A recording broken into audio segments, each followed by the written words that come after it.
लगभग आज से 225 मिलियन वर्ष वर्ष पूर्व पर्मियन काल में पृथ्वी बस एक सुपर महाद्वीप था जिसका नाम पेंजिया था और एक सुपर महासागर था जिसका नाम पेंथलाशा था।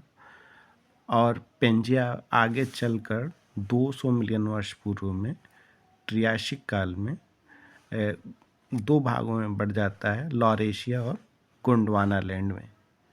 उसके बाद क्रम धीरे धीरे जारी होता है।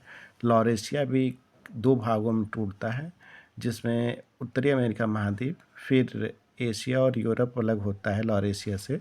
फिर गोंडवाना लैंड से आपका बनता है दक्षिणी अमेरिका, अफ्रीका, फिर दक्षिणी भारत, साउथ इंडिया हम लोगों का जो मैप आता है वो बनता है। उसके बाद से आपका आता है न्यूजीलैंड, ऑस्ट्रेलिया वाला पार्ट। फिर अंटार्कटिका महाद्वीप गोंडवाना लैंड का हिस्सा है। ये जुरेसिक युग में धीरे धीरे चलता है 135 मिलियन वर्ष। फिर ये क्रिटेशियस युग में थोड़ा महाद्वीप को का रूप, सातों महाद्वीपों का अलग अलग नक्शा बनकर उभर कर आता है।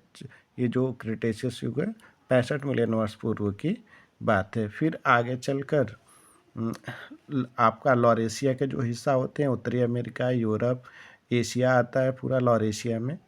फिर गोंडवाना लैंड में आपका दक्षिणी अमेरिका, अफ्रीका, फिर ऑस्ट्रेलिया आता है। ऑस्ट्रेलिया के बाद से आपका अंटार्कटिका, गोंडवाना लैंड में, ये चारों महाद्वीप आते हैं। दक्षिणी अमेरिका, अफ्रीका, ऑस्ट्रेलिया, अंटार्कटिका और साउथ इंडिया, जो दक्षिण भारत हम लोग कहते हैं, प्रायद्वीपीय भारत, वह भी गोंडवाना लैंड का भाग है।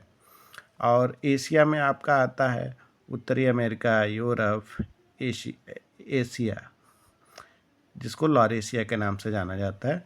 गोंडवाना में हमको हमेशा याद रखना है कि जो प्रायद्वीपीय भारत है ये है, वो किस में आता है, गोंडवाना लैंड में आता है। उसके बाद से अफ्रीका आता है, फिर दक्षिणी अमेरिका आता है, अंटार्कटिका आता है महाद्वीप, और ऑस्ट्रेलिया आता है, फिर न्यूजीलैंड है।